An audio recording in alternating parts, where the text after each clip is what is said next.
Alright, good day to each and everyone. Today I'll be sharing a 5 literary pieces that I choose that I recommend you. First one is Noche Buena. Noche Buena Weekend by Antonio Luna to amuse the people of Madrid.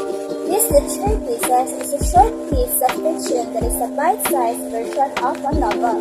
I recommend that people should read the stories as it tells about a love story of Christmas in the Philippines. These literary pieces use written which give information and express ideas and opinions. The letter standard use is spiritual value as it elevates the spirit of Noche Buena, in which it has the power that we believe in God. The cultural model shows that Noche Buena and the Philippines is our culture during Christmas Eve, and cultural approach is literary approach used because Noche Buena seen as our culture and tradition that we get together during the birth of Jesus. The next one is Ang Aking Buhay. It is written by Jose Maria Panganiban, or a pen name Joe Mapa. According to the research, it is a poem or a short stories that reminds people on his life and to others' life. These pieces used to inform people that life is worth living. He used literary standards such as intellectual value and suggestiveness because he made people to realize the true meaning of life. A personal growth model used as literary model to these pieces as it defines the life the poem he made that aims to encourage and inform others about the growth of individuals. And the approach used is psychological approach as it is viewed as the expression of personality. I recommend that people should read this because it is a poem that connects your life to be seen as good and viewed that life is important. The third one is The Crown Jewel of Risen Hearts.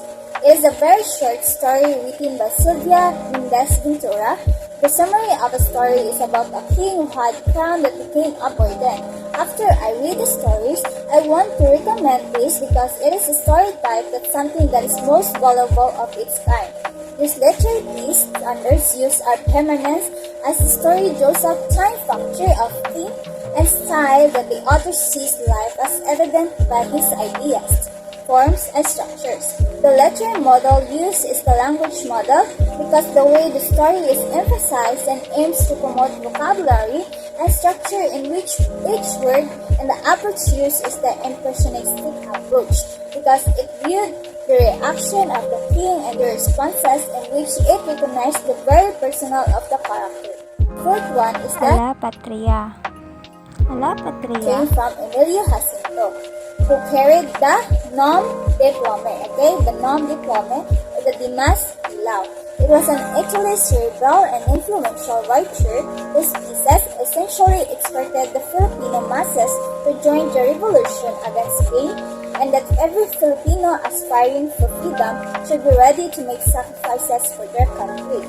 The simplicity and ease of comprehension of his writing standard is the literary standard of style, as to the masses evoke power and admiration among all his readers. The literary model is the cultural model, and the approach will be sociological approach, as it is viewed the expression of everyone in the country of the Philippines. Jacinto held various sensitive positions in the organizations as secretary, fiscal, editor, and later as a general of the revolutionary forces in the Laguna province. And the last one is the La Republica Filipina. La Republica Filipina is a political essay written by Pedro Paterno. This essay discusses Paterno's visions for the future of the Philippines and his idea on the establishment of a Philippine Republic. The literary standard use or suggestiveness as this came from Paterno's vision, but create a vivid portrayal of theme-defined symbolic elements used to represent political or cultural concepts relevant to the Philippine context and permanence that across time of Philippines. The model used is cultural model or commentary because it comments on the cultural identity and aspirations of the Filipino people. An essential use historical approach to provide insights to the political and social conditions of the Philippines and cultural approach as exploring themes related to Filipino culture, traditions, and aspirations that might involve discussions on language, heritage, and cultural distinctiveness that readers can get and learn. And that will be all. Thank you for listening and goodbye.